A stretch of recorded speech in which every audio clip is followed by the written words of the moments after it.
Mesdames, Messieurs, bonjour et bienvenue dans cette édition dans le sommaire. Manque de gares routières, concurrence déloyale avec les étudiants qui leur ravissent la clientèle et la police qui les traque au bord des rues. Ainsi se résume le quotidien des conducteurs de taxi-moto à Ouidah. Le seul pack auto encore opérationnel dans la ville est englouti dans le marché de Passé. Ensuite, nous irons dans le département du Mono. Il n'y a plus de place pour les exploitants illégaux des carrières. La préfecture de Lokossa poursuit la lutte pour l'assainissement du secteur avec des autorisations délivrées à des artisans miniers. Les sites miniers ont été immatriculés pour assurer un contrôle efficace. Et pour finir, la phase finale des Jeux universitaires édition 2023 se déroule à Grand Popo dans le département du Mono. Plus d'une trentaine d'entités universitaires participent à cette 10e édition prévue du 5 au 11 novembre prochain. Une initiative du ministère des Sports portée par l'Office béninois du sport scolaire universitaire. Voilà pour le sommet de cette édition. À nouveau bonjour et bienvenue si vous nous rejoignez direction Ouidah. L'incivisme routier a atteint un niveau inquiétant dans la ville de Ouidah, surtout sur les grands carrefours comme celui du marché Passé. Malgré le passage supérieur érigé à ce niveau de la route, beaucoup d'usagers préfèrent traverser directement la chaussée, s'exposant ainsi au risque d'accident. Le plus frappant du phénomène, c'est la traversée dangereuse de la route par des mineurs. Voici les images. À peine la dizaine d'âge, cet enfant affronte seul les dangers de la route au carrefour Passé dans la ville de Ouidah. Pour lui, c'est une routine même si le danger est permanent. Comme lui, beaucoup de personnes de différents âges préfèrent elles aussi traverser la chaussée au lieu d'emprunter le passage supérieur construit à ce niveau pour protéger les piétons. Pour nombre d'entre eux, il est plus facile de braver le danger sur la route que de monter les nombreuses marches du passage supérieur.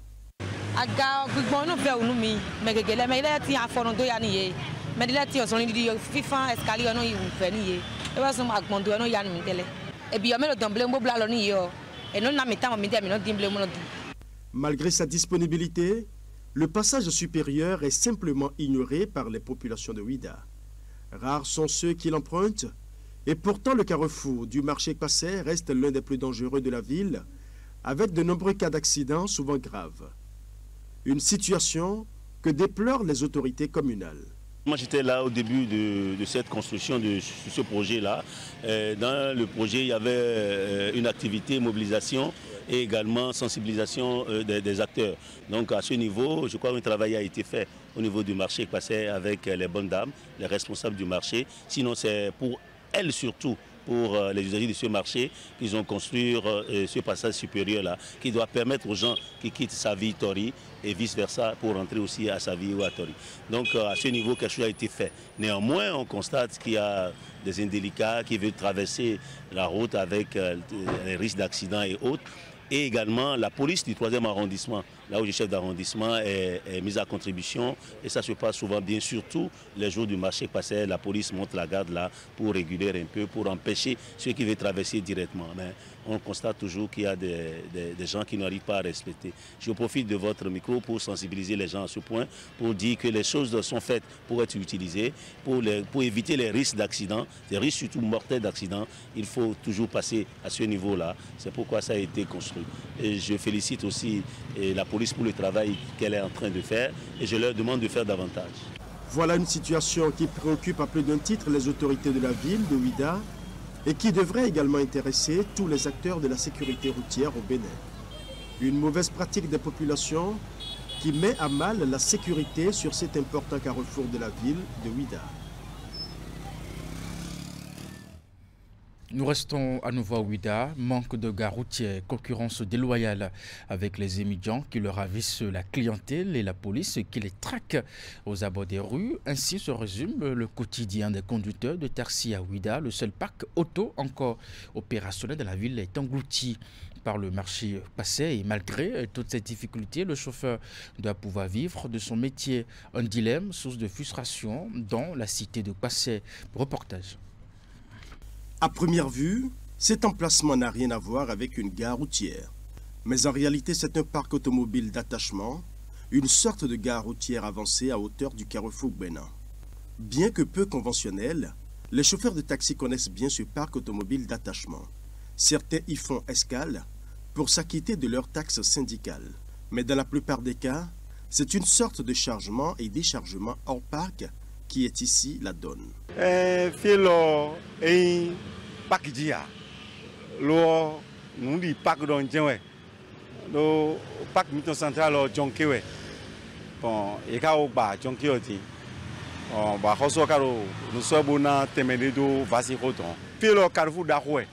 Bon, client gossi a dit amion. Bon, client non jerofi. Donc, et à cause na mité mais non fi alors tito mairie auton naï 2 semaines modi. Bon, il est sous ziafo et tombe wa migon.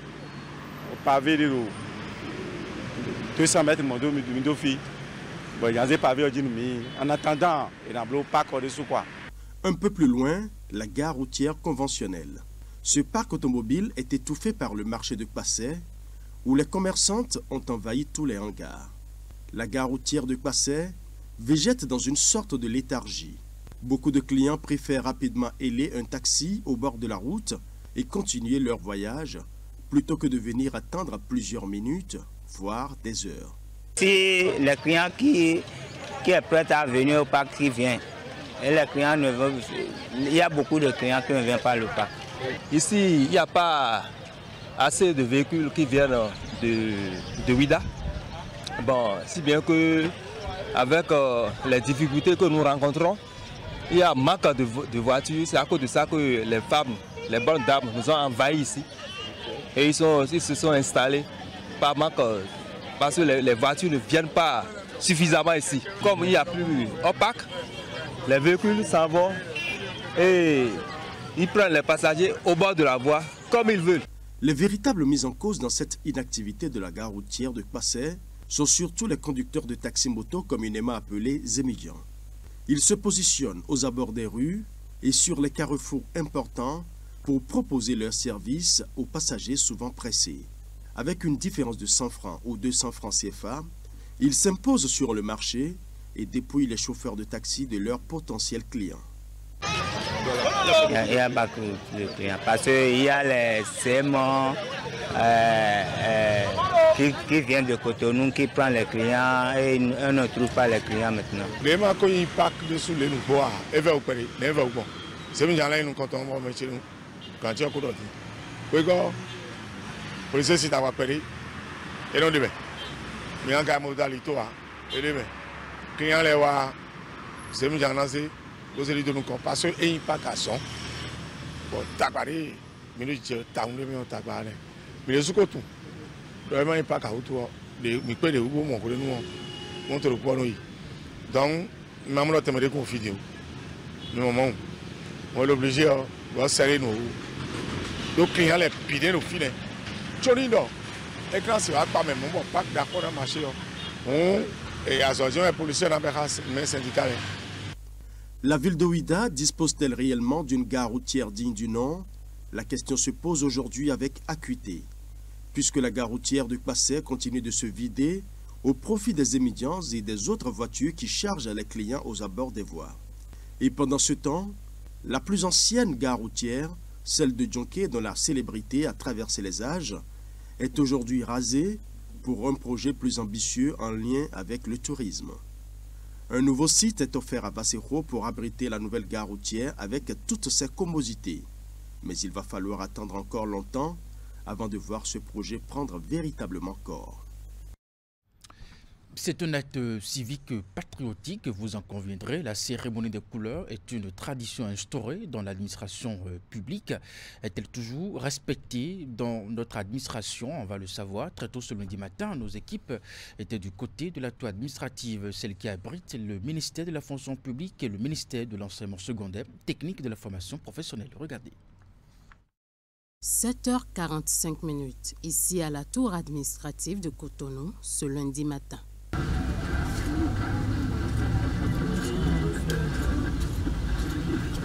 Pas de cérémonie des couleurs. Cet acte civique et patriotique n'est visiblement pas intégré dans les habitudes au niveau de ce bâtiment qui abrite plusieurs ministères. Au bas du mât, des véhicules ont remplacé les agents supposés être en train d'exécuter l'hymne national. Pendant que certains font leur arrivée, d'autres déjà présents se retrouvent pour papoter pendant les quelques minutes qui les séparent de 8 heures. Le mât, pourtant implanté au milieu de la cour avec le drapeau bien hissé, semble invisible pour ces derniers.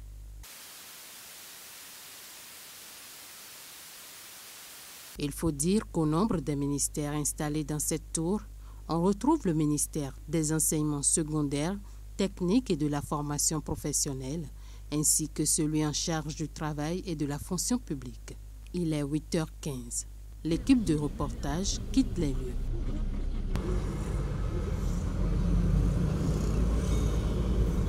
Le cadreur n'a pu filmer la moindre image, ni d'agent, ni d'autorité venus assister à la montée du drapeau et à l'exécution de l'hymne national. Descente sur le terrain d'une délégation des responsables des diverses agences du système des Nations Unies. L'occasion, c'est le choisi pour faire un état des lieux, puis visiter les sites d'accueil des projets exécutés sur financement des fonds Muskoka. L'activité est organisée dans le cadre de l'organisation de la Journée des Nations Unies. Au thème de la randonnée, l'équipe était face aux hommes des médias. Bien entendu, les échanges ont été le canal choisi par le coordinateur résident du système des Nations Unies de dire toute sa satisfaction et de tirer de grandes conclusions quant au projet réalisé ainsi que la suite à donner à la collaboration avec le gouvernement. Nous avons vu ce que les fonds Muskoka peuvent permettre avec la participation de 4 agences du système des Nations Unies, UNFPA, l'UNICEF, UN Women et l'OMS. Alors, j'en tire 3 conclusions. La première conclusion, c'est que nous sommes là, nous sommes présents aux côtés de la population béninoise et aux côtés du gouvernement, aux côtés des autres partenaires, et nous avons des impacts, nous avons des résultats sur le terrain. Et la deuxième conclusion, c'est que nous sommes aussi dans beaucoup de domaines. Les 6 visites que nous avons eues nous ont permis de toucher au moins 9 ou 10 ODD, 10 objectifs de développement durable. Le premier, la lutte contre la pauvreté.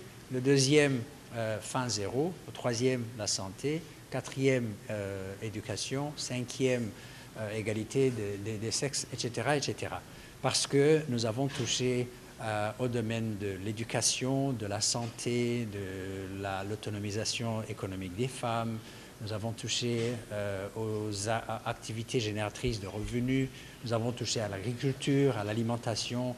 Tout ça, c'est des domaines dans lesquels nous sommes présents. La troisième conclusion que je voudrais tirer, c'est que nous ne faisons pas ça tout seul. Nous faisons cela avec des partenaires, avec le gouvernement, avec la population, des groupements. Et je pense que le partenariat, c'est extrêmement important. Ça, c'est l'ODD 17. Alors, ce que nous attendons, d'abord, nous l'attendons de nous-mêmes, c'est-à-dire nous le planifions. Nous avons en ce moment un nouveau cadre de coopération qui couvre les années 2023-2026 et il repose sur trois axes importants. Le premier, c'est la croissance économique inclusive et durable. Le deuxième, c'est tout ce qui a trait au renforcement du capital humain. Et le troisième, c'est tout ce qui a trait à la gouvernance, c'est-à-dire l'efficacité des institutions, de l'administration, du système judiciaire, etc. Et ça va être notre boussole pour aller dans le futur. Et donc, notre plan, c'est de poursuivre le travail sur cette base-là et avec cette direction-là. Et je signale que cette direction-là, elle est aussi fortement arrimée sur les priorités du PAG, le plan d'action du gouvernement. Ça, c'est le numéro 1. Le numéro 2, j'ai parlé de partenariat. Nous allons aller vers les partenaires et disons, renforcer nos partenariats parce que nous avons vu ce que peuvent faire les partenariats. Et bien voilà, Salvatore Niozimar, coordonnateur résident du système des Nations Unies. Il était au micro de Imet. Hélène Moussou, nous allons prendre la direction du département du Mono à présent où désormais il n'y a plus de place pour des exploitants illégaux des carrières. La préfecture de l'Okossa poursuit la lutte pour l'assainissement du secteur avec des autorisations délivrées à certains artisans miniers. Plus loin, leurs sites ont été immatriculés au cours d'une cérémonie sobre que relate ici Narcissa Lossé, Florent Dehaut. C'est un geste qui sonne comme un requiem entonné contre l'exploitation illégale des carrières ici dans le département du Mono. Des plaques d'immatriculation implantées sur des sites dont les promoteurs sont désormais autorisés à exercer. Parce que nous avons remarqué qu'il y avait plus d'artisans illégaux que de légaux. Je voudrais rappeler que lorsque nous prenions la tête de ce département, il y avait juste 2 autorisations transitoires qui ont déjà même presque expiré. Je crois qu'aujourd'hui, nous comptons plus d'une 50aine d'artisans miniers autorisés. Une 50aine d'artisans miniers dont les sites portent désormais ces insignes. Des plaques apposées pour distinguer le bon grain de l'ivraie. Parce que si tu viens sur un site, tu vas trouver une plaque qui indique que cette carrière est autorisée. Lorsqu'on appréhende des transporteurs sur des carrières, ils se disent qu'ils n'ont pas l'information. Ils ne savent pas que telle carrière est autorisée ou non. Voici le moment venu où tout le monde sait désormais que lorsqu'une carrière dans le département du Mono est autorisée, il y a une plaque d'identification qui oriente. Et là, en son temps, il n'y aura plus d'excuses. Plus d'excuses pour les candidats à la fraude. Et la brigade mobile de contrôle des ressources minérales est mise à contribution dans ce combat pour l'assainissement du secteur minier dans le département du Mono. Combat commencé avec un arrêté préfectoral qui interdisait les chargements nocturnes sur les sites. La logique était donc de permettre à la commune de maîtriser le flux de gravier, de sable, en tout cas de mines qui sort de sa commune et donc de pouvoir vraiment recouvrer autant que possible les ressources. Et justement, ce secteur s'est révélé comme le principal pourvoyeur des ressources financières aux communes du département. Du coup, l'autorité préfectorale a demandé à tous les promoteurs des sites de carrière de remplir les formalités d'autorisation afin de contribuer au développement de leurs localités respectives. Dans la suite de cette édition en sport, la phase finale des Jeux universitaires édition 2023 se déroule à Grand Popo dans le département du Mono. Plus d'une trentaine d'entités universitaires participent à cette 10e édition prévue du 5 au 11 novembre prochain. Une initiative du ministère des Sports portée par l'Office béninois du sport scolaire universitaire. Les hostilités ont été lancées ce dimanche. Voici les temps forts de la cérémonie de lancement officiel avec Nassissa Lossé, Florent Do. Des délégations de 37 universités, publiques comme privées, défilent devant ce public pour lancer solennellement l'édition 2023 des Jeux universitaires. Les acteurs du sport universitaire débarquent ainsi à Grand Popo pour la 10e édition de ces Jeux, un peu moins d'un an après l'épopée de Savalou. En effet, le rendez-vous de Grand Popo marque l'ultime phase de nos instants de saine émulation sportive dans un écosystème d'enseignement supérieur qui regorge des athlètes aboutis et en devenir. Des athlètes dont le public appréciera le talent pendant une semaine de compétition. Au programme, l'athlétisme et 3 sports collectifs, le football, le handball masculin et féminin et le basketball masculin et féminin. Je vous exhorte, vous athlètes, venus de nos universités tant publiques que privées, je vous exhorte à l'esprit d'équipe. Je vous exhorte à la discipline. Parce que ces Jeux, au-delà de la compétition, c'est aussi un moyen de vous rencontrer et peut-être et surtout de construire le Bénin de demain. Et pour les organisateurs de cet événement, la construction de ce Bénin de demain a déjà commencé avec le président Patrice Talon à qui des hommages ont été rendus. Sous sa houlette, mesdames et messieurs, on a pu construire le cadre idéal que constituent les 22 stades omnisports où se déroulent depuis 4 ans les Jeux scolaires et universitaires du Bénin, et c'est un grand mérite à son honneur. Très chers collaborateurs, soldats du front, cela fait 10 éditions que vous vous battez pour que nous puissions arriver à ces résultats probants. Soyez-en félicités et que Dieu nous donne la force et la santé nécessaires pour que le sport en milieu universitaire ait l'éclat et l'élan que nous souhaitons. Le souhait surtout d'un retour du sport de laboratoire sur les pelouses, parquets et autres pistes au Bénin. Et l'ébauche a été montrée au public juste après la cérémonie protocolaire avec la rencontre inaugurale en football. Une rencontre qui a mis aux prises l'équipe de l'Institut national de l'éducation physique et sportive dont les joueurs sont habillés en jaune et celle de la faculté des lettres, arts, langues, sciences sociales et psychologie d'Abomey Calavi. À l'arrivée, les Verts se sont imposés par le score d'1-0 grâce à cette erreur défensive de leurs adversaires du jour. Lancé depuis les vacances, le tournoi de l'Unité a enfin connu son épilogue. La dernière rencontre a opposé l'équipe de Dokkan à celle de Ouémé. À l'issue des 2 mi-temps, c'est Ouémé qui a remporté sur le score d'1-0. Comme les éditions antérieures, celle de cette année a une fois encore été l'occasion de rassembler les jeunes autour d'une activité en vue de consolider les liens et célébrer l'unité. Reportage. Dokkan en blanc contre Ouémé en bleu. La rencontre est venue clôturer plusieurs semaines de compétition.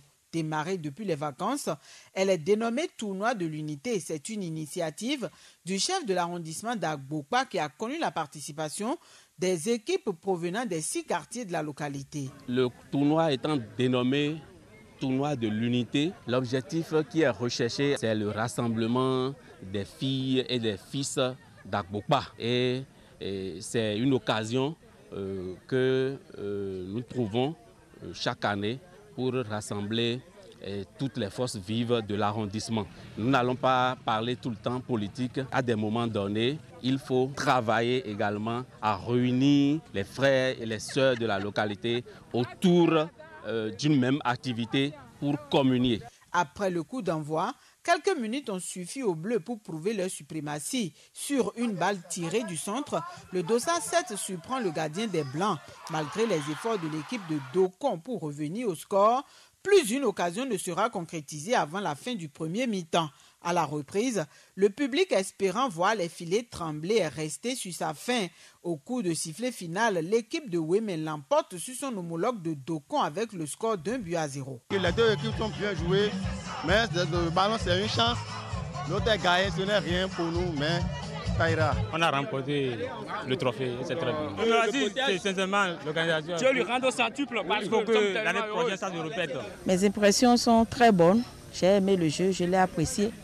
J'ai compris que c'est vraiment un jeu entre frères et je crois que les fois à venir, je vais toujours sponsoriser. En dépit des empêchements qui ont rallongé la durée de la compétition, cette finale a été jouée au grand bonheur des équipes participantes ainsi que du comité d'organisation.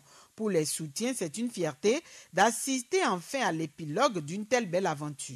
Une initiative d'un sport aussi sain qu'est le football doit être soutenue parce que, vous savez, la jeunesse est l'avenir de demain.